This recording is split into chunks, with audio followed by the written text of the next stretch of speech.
Hello friends, आज हम पढ़ेंगे दर्शन शास्त्र 2016 के प्रश्न पत्र के संदर्भ में। यह जो है CGPSC मुख्य परीक्षा के प्रश्न पत्र के भाग 1 सामान्य अध्ययन के अंतर्गत सम्मिलित है दर्शन शास्त्र फिलॉसफी। इसमें हम 2016 का प्रश्न पत्र देखेंगे कि इसमें कौन कौन से प्रश्न जो है पूछे गए थे। शब्द सीमा 30 निर्धारित है, 2 अंक के लिए प्रश्न पूछे गए थे।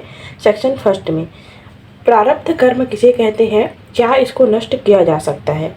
प्रारब्ध कर्म उन कर्मों को कहते हैं जो पूर्व जन्म में किए गए थे और उनका परिणाम वर्तमान जन्म में भोगना होता है, इसे जो है प्रारब्ध कर्म कहते हैं। प्रारब्ध कर्म को नष्ट करना, अच्छे कर्म करके प्रारब्ध कर्म के प्रभाव को कम किया जा सकता है। दूसरा तपस्या और आत्मसंयम से प्रारब्ध कर्म के प्रभाव को कम किया जा सकता है। तो यह जो है प्रारब्ध कर्म है और इसे नष्ट करने के जो विधि वो हम देखें कि अच्छे कर्म और तपस्या से इसे दूर किया जा सकता है, नष्ट किया जा सकता है।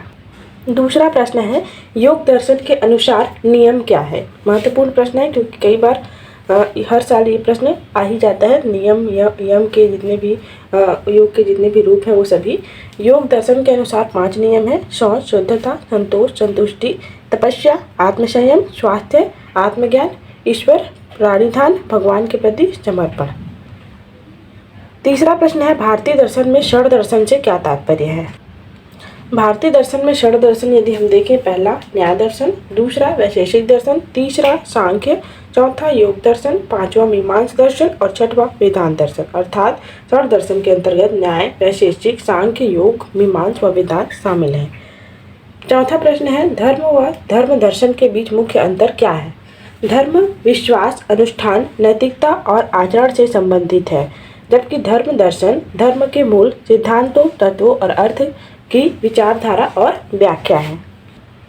अगला है सेक्शन 2 शब्द सीमा 60, 4 अंक के लिए प्रश्न पूछा गया है। भारतीय एवं पाश्चात्य दर्शन में मुख्य अंतर स्पष्ट कीजिए। यह जो है 2015 में रिपीट हुआ प्रश्न है जो कि पिछले साल पूछा गया था। इस हेतु 2015 का प्रश्न पत्र देखिए, वहाँ जो है इसे विस्तृत किया गया है। अगला है विज्ञान व संस्कृति के अंतर संबंध पर टिप्पणी लिखिए। विज्ञान व संस्कृति के अंतर संबंधों को प्रदर्शित करना है हमें। विज्ञान व संस्कृति 2 अलग अलग क्षेत्र हैं, लेकिन वे एक दूसरे से जुड़े हुए हैं। विज्ञान संस्कृति को आकार देती है और संस्कृति विज्ञान को प्रभावित करती है। अंतर संबंध के उदाहरण यदि समझने का प्रयास करें, आयुर्वेद व योग को यदि लें, आयुर्वेद व योग भारतीय संस्कृति में विज्ञान व दर्शन का संयोजन है। दूसरा इस्लामी विज्ञान यदि हम देखें, इस्लामी विज्ञान में गणित, खगोल विज्ञान व चिकित्सा की खोजें इस्लामी संस्कृति के अंतर्गत हुई। तीसरा आधुनिक प्रौद्योगिकी ने संस्कृति को बदल दिया है और हमारे जीवन को आसान बनाया है। तो यह जो है विज्ञान व संस्कृति के अंतर संबंध है। अगला है सेक्शन 3 शब्द सीमा 100, 8 अंक के लिए प्रश्न पूछा गया है। योग साधना के अंतरंग साधनों की व्याख्या कीजिए। यह जो है रिपीटेड क्वेश्चन है 2012 का। सेक्शन 4 में जो पूछा गया प्रश्न था 250 शब्द सीमा, अंक 20। धर्मों की बुनियादी एकता से आप क्या समझते हैं। सभी धर्मों में एकता किन आधारों पर स्थापित की जा सकती है, इसकी व्याख्या हमें करनी है। धर्मों की बुनियादी एकता से तात्पर्य है कि सभी धर्मों में कुछ मूलभूत सिद्धांत और मूल्य होते हैं जो उन्हें एक दूसरे से जोड़ते हैं। ये सिद्धांत और मूल्य हैं जैसे पहला एक उच्च शक्ति या परमात्मा की मान्यता, दूसरा जीवन के उद्देश्य की खोज करना, तीसरा नैतिकता व सदाचार का महत्व, चौथा आत्म साक्षात्कार और आत्म का विकास, पांचवा करुणा व दया का महत्व, छठवां जीवन के चक्र और पुनर्जन्म की मान्यता, सातवां आध्यात्मिक विकास और मोक्ष की प्राप्ति। तो यह जो है बुनियादी एकता से, धर्मों की बुनियादी एकता से तात्पर्य है, इसका अर्थ है और इसके मूल सिद्धांतों के अंतर्गत शामिल बातों को हमने देखा। इन मूलभूत सिद्धांतों और मूल्यों के अलावा धर्मों में कई अन्य समानताएं भी हैं। पहला, सभी धर्मों में ध्यान और आत्मनिरीक्षण का महत्व है।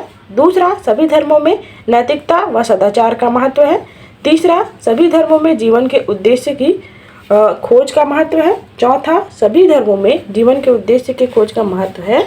पांचवा, ये रिपीट हो गया है, पांचवा सभी धर्मों में आध्यात्मिक विकास और मोक्ष की प्राप्ति का महत्व है। तो यह जो है धर्मों के बीच अन्य समानताएं जो संदर्भित है उसे हमने जाना।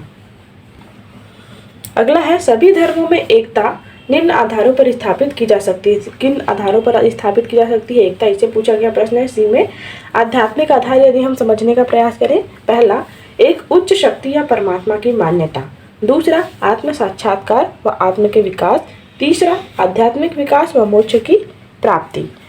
दूसरा है मानवतावादी आधार को बताइए। मानव जीवन की गरिमा व मूल्य, दूसरा सभी जीवों के प्रति सम्मान व करुणा की भावना, तीसरा जीवन के उद्देश्य की खोज। मानवतावादी आधार धर्म के प्रति।